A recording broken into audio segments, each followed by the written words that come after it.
black storm coming. See the lightning strike. Black people rising.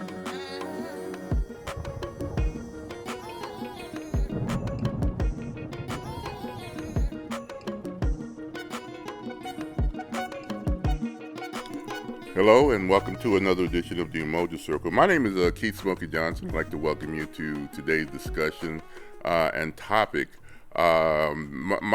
This is part two of a two-part series that I'm doing based on a book. I've done this topic before, but I wanted to go into more detail. A few years ago, I did a show on this topic based on this book right here called Post-Traumatic Slave Syndrome by Dr. Joy DeGruy. Then we got a picture of the sister right here next. That's Dr. Joy, the great Dr. Joy, brilliant scholar, multiple degrees. But her thing is about the psychology of the generational trauma, you know, and that's what this 6 years she did. Took 6 years to research to do this book. And if you don't have this on your shelf, you won't understand why we're acting the way we act as the black people. Not only that, and not to degrade us as black people, but to tell you that we show our strength, because we had to deal as black people with 246 years of trauma, okay, and which was called enslavement. Then another 100 years of trauma. That was Jim Crow segregation / apartheid. And right now, the remnants of those two institutions we call institutionalized racism. There is a quote that if I can remember it, that a great black psychologist, Stanford trained black, called Dr. Wade Nobles, a great psychologist. He said one time, and I saw it in a speech, that the experience of a generation becomes their history, okay, and that history that becomes the history of the following generation, their children and grandchildren generation, and the history of multiple generations. That history that translates through multiple generations is inculcated into the culture of that society. So the history that we are given, the history of what was the experience for black people and white people during enslavement, during Jim Crow segregation, two Americas, according to the Kerner Commission, which was a commission to find out why we were rioting in the 1960s, and we had a great riot. You think that, you know, there was military on the streets of America today? They were all over the streets of America in the 1960s, and one was the great riot of Detroit. Prior to that, there were white riots in the early 1900s and burning down towns like Okasee in Florida or Tulsa, Oklahoma by white people, or pogroms, which were usually associated when I was coming up with communism, where they would wipe out Jewish villages in, you know, Eastern European countries. Well, America was doing that here in America to black communities after the Civil War. Okay, during what was called the Reconstruction part of America, or segregation that followed. So again, now let me before I continue, for those of you who might be new to this show, okay, the Umoja Circle is an African-centered talk show. Okay, and the purpose of it is to correct errors where errors are found, and to introduce facts where we find that so many people are working on fiction when it comes to who we are as people of African descent. And I try to introduce people not only to the books, but their contents. And I shape my dialogue based on what you will find in some of these books here. And my topic is going to be based on the post-traumatic slave syndrome. And if you have 246 years of generational trauma, not individual trauma, because people deal with trauma individually in different ways. Some types of trauma, people deal with it and move on. Some people who were not even directly traumatized, but saw it through a television show, a plane crash, or I used the example of what happened in the Twin Towers in 2009/11.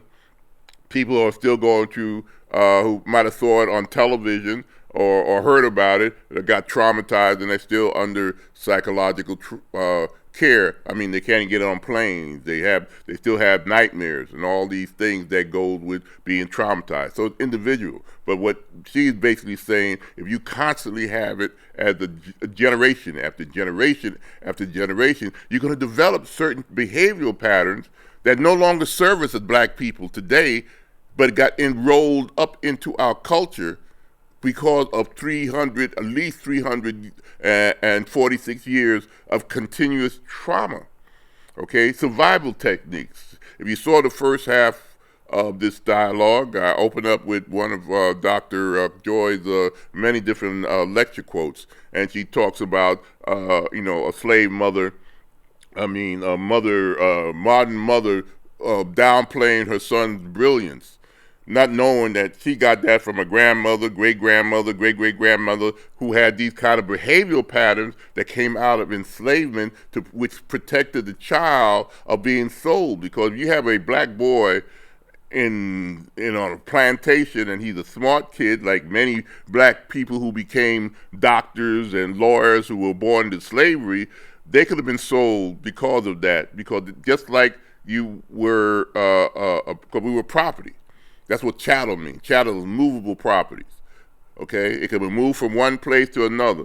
You weren't given a human, with 3/5 of a human being. All the laws show that was produced in America. Two different memories. Like I said in the last show, we got the memory of the traumatized person.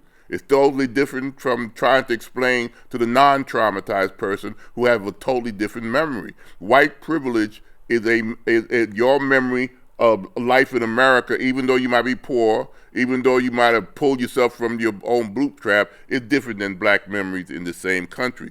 Two different memories, okay? And we try to explain to white America our trauma. It gets sometimes blown off. Or why are you bringing that up? Okay, would you talk to a woman that's, we talk about the Epstein files. Would you tell any one of those victims of the Epstein people to why are you bringing that up? It's happened in the past. You respect their trauma, but our black trauma, again, enslavement, is still affecting us to this day. Some of the behavior that many of us don't even know we did it because we saw our parents do it. Okay, or our grandparents had these behavioral patterns that we emulated, but those were passed down because of traumatic experience of enslavement and hundreds of years of lynchings and Jim Crow. Our fear, our bumping head, and our mistrust of law enforcement. White America got this Leave It to Beaver, Opie, type of reality of white privilege. Okay. Not picket fence, but in black communities, the police were not there to protect and serve, even though it was in the car. If you were brought up in L.A., if you were brought up in New York City, in Brooklyn, Perry Park, they were descendants of a slave patrol. Okay, a totally different thing. That's trauma. Okay, we bumped head about laws. Black people and laws were always in conflict. Why? Because the law did not benefit us. Okay, it was against the law to seek freedom. So somebody like Frederick Douglass, he violated the law when he escaped enslavement. Okay, our black Moses, okay, escaped slavery, and she went back, I don't know how many times, to bring more slaves. She was violating American laws. Okay, so when you say that we're violent people, or our way of dealing with the laws, we go against the laws because the laws wasn't working for us. The first police department, for example, I think was in Boston in the 1820s, late 1820s or late 1830s, 1828, I think.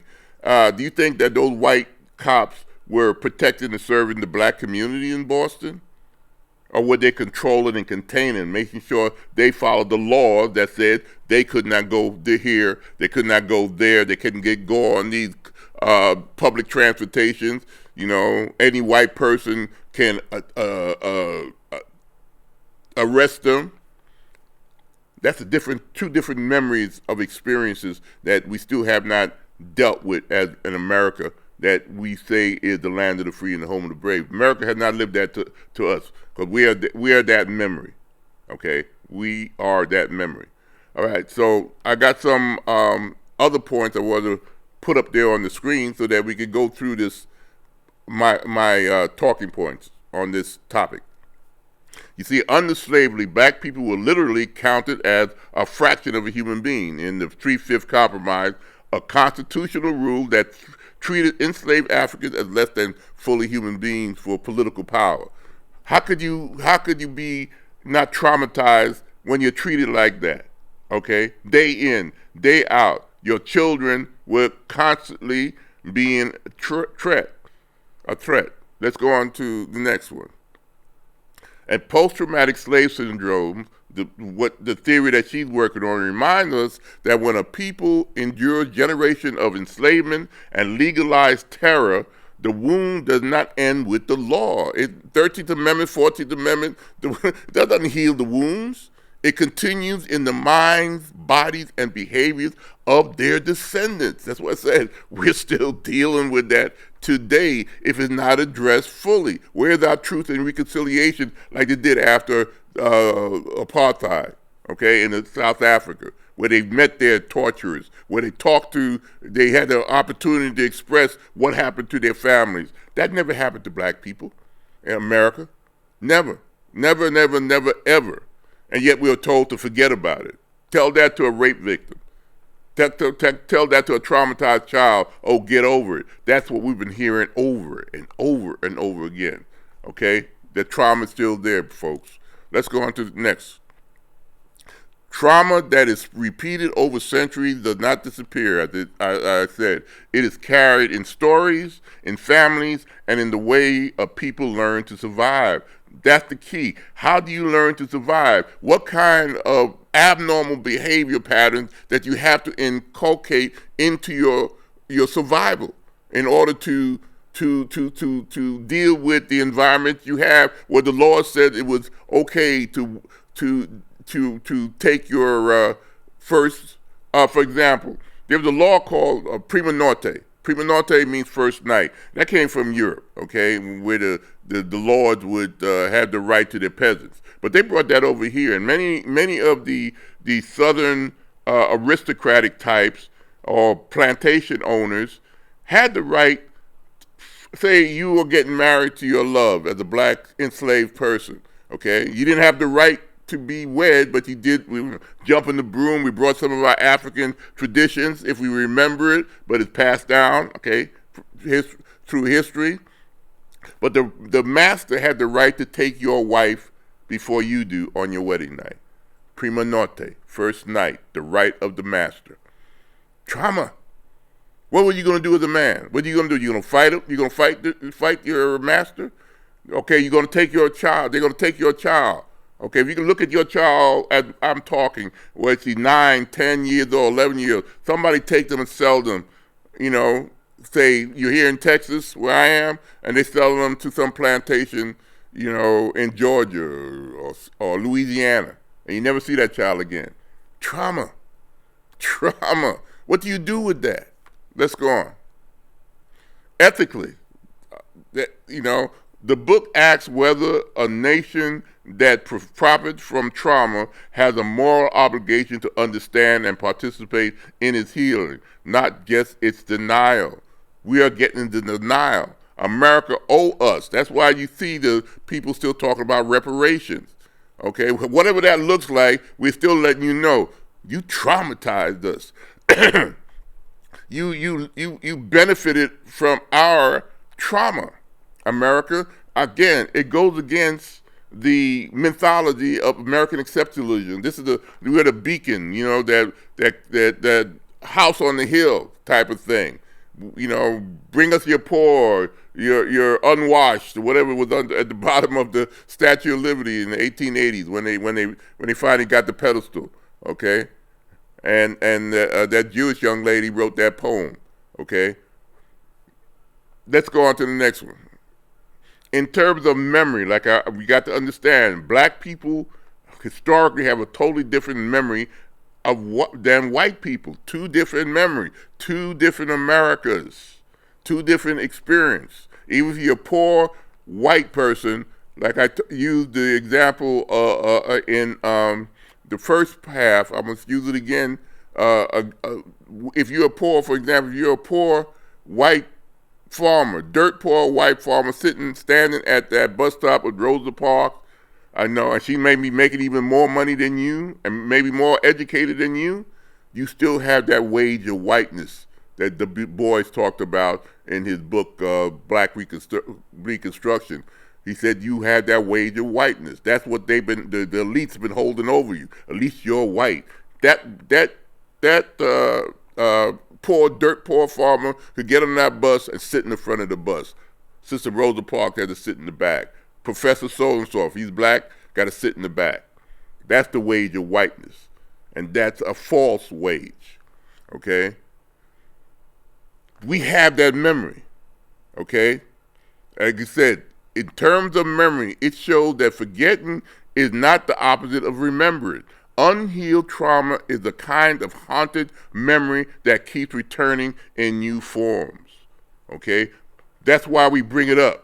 Why white people say, why you got to bring up that old race stuff? Why is it always about race? Don't you hear that a lot today? That's a cognitive dissonance that is not healed yet in white America, okay? And and the trauma that we're still trying to tell you, Black Lives Matter, okay? Because we know our experience, our memories are totally different than you. When you could go down to many museums and see about the lynchings, okay, that's happened in Alabama, Mississippi, you know, all over this country, basically, by law. Let's go on to the next. In terms of identity, it invites black readers, this book, to see certain patterns: anger, mistrust, hypervigilance, internalized devaluation.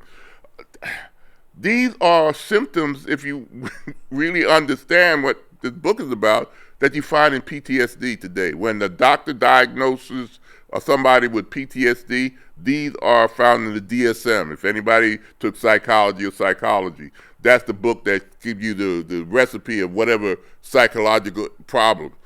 Anger, quick to anger, mistrust, hypervigilance, internalized devaluation,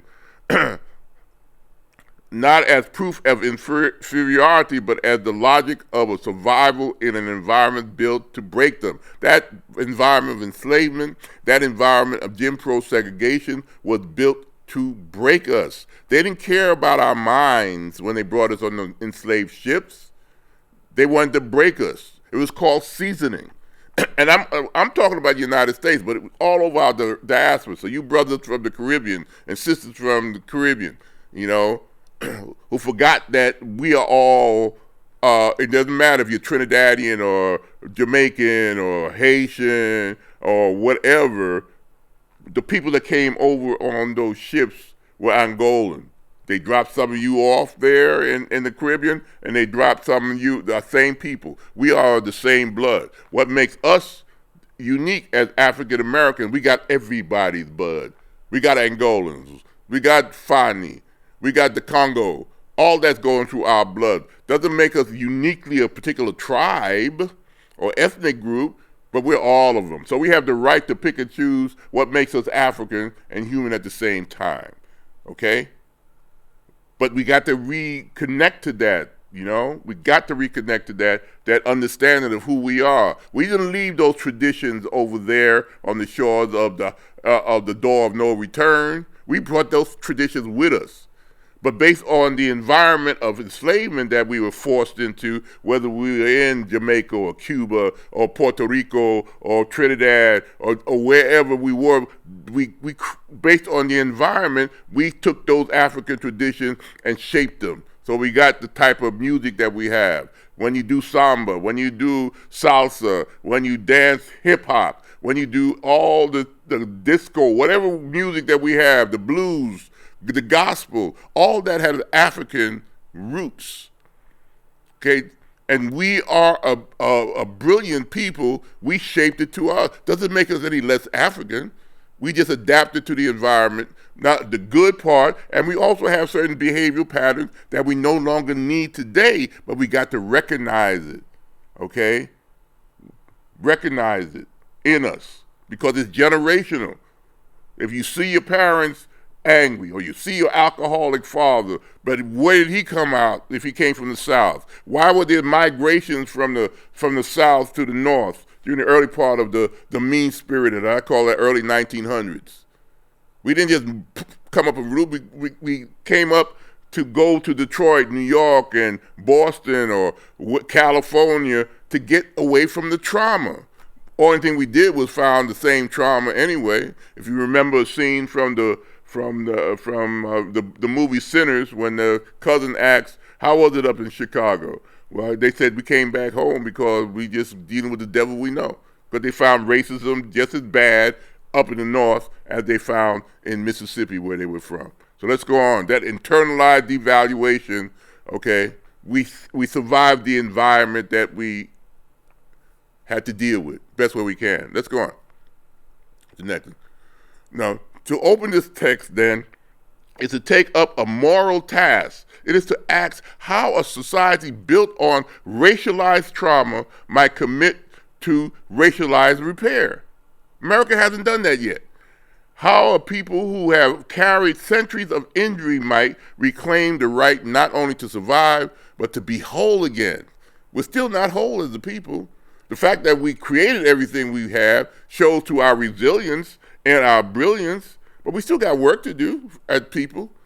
You know, I mean, I hear all kinds of dialogue, which is good, about individuals going to counseling for whatever individual reason. Counselors help. But as a people, we never had that mass validation of our memories, our traumas. America has not yet said that. Not in a way that needs to be, like the reconciliation that was done to the people of South Africa or to the Japanese people who were sent to concentration camps, or the Jewish people. There were constantly there was psychological research done on the effects of the Jewish generation for generations to follow Jewish families. They did the same thing with the survivors of the Japanese concentration camp. They even got reparations, all right? But what did black people get? People of African descent in America? Zero. But yet we're supposed to deal with that, okay? You got to deal with the trauma. Not only, again, like I said in the previous show, not only black trauma, but the white trauma of guilt, okay? It's still in you. Cognitive dissonance. Why we got to bring that up? Let's go on to the next one. PTSS, okay, post-traumatic slave syndrome, defines a condition that arises when a whole population experiences multi-generational trauma, continues to face oppression, and is denied access to healing and full social benefits, okay? It never happened. Why you want to bring it up? In collective trauma theory, which is an actual psychological thing, Dr. Joy DeGruy is an expert on this. The focus is on how a catastrophic harm reshapes group identity, norms, and relationship, which is precisely what DeGruy is describing for the African-American descendants in America. You can explicitly name post-traumatic slave syndrome as a form of unresolved collective trauma produced by slavery, Jim Crow, and contemporary racial terror. Stopped by police for a black person, a police stop could lead to death. How many black mothers have been telling, and fathers have told their children when they send them out at night as teenagers, especially black boys, when they got the car, of what to do when you come up against police. Many of the riots that started in the 60s were because of what happened on a police stop, or the lynchings that happened, okay? All the things that was going on for the 30s and the 40s, the 50s, all these type of terror that was done to black people once they walked out their house. There was no guarantee you would come out alive. Not only black men, but black women were lynched too. Let's go on to the next. Okay. Post-traumatic slave syndrome asks a simple but searing question. What happens to a people when the violence that built a nation, America, is never truly acknowledged, never truly healed, yet quietly written into laws, customs, and everyday life? Okay, Civil Rights Act. Okay, but who carries it out? Aren't they trying to get rid of it or say it's not necessary, even though the trauma has not been addressed? But they're producing laws that will create more trauma right now in 2025. All right, this administration, they want to get rid of the 1964 Civil Rights Act. They're working on it. Why are those people doing the exact same thing that the Confederacy did over 160 years ago? Why? Because they haven't healed psychologically too. They still have this wage of whiteness that somehow make them think that they are superior.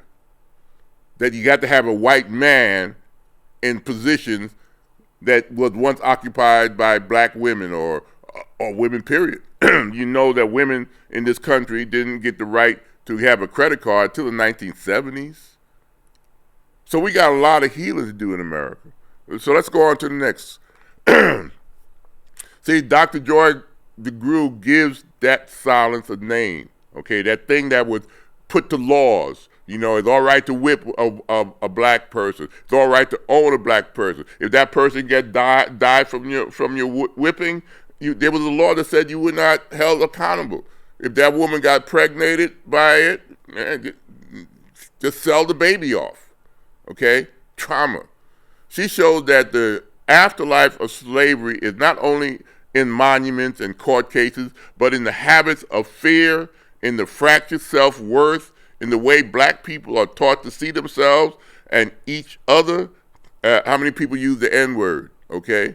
And she insists on something radically humane, that these are not defects of character, but responses to multi-generational terror, and that if trauma can be transmitted, so can healing. Okay? I want you to understand this truth. Until you deal with the issue, how are you going to heal? I don't know how many times I've heard in the last, couple of months since this administration that's currently in office, I refuse to name anybody, but you know who I'm talking about, came into, I've heard white people mostly confused of how America has never been this divided. That's that cognitive dissonance. Don't want to bring up the actual truth. America has always been divided. Two memories.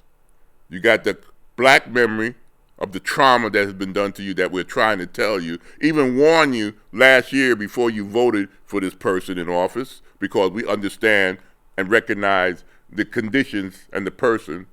And there's this white memory. Two different memories. A traumatized person telling you about their trauma and another person in denial of your trauma. What do you expect but separation? But I'm going to leave it here, and I hope I gave you some insight. So peace, hotep, bye-bye.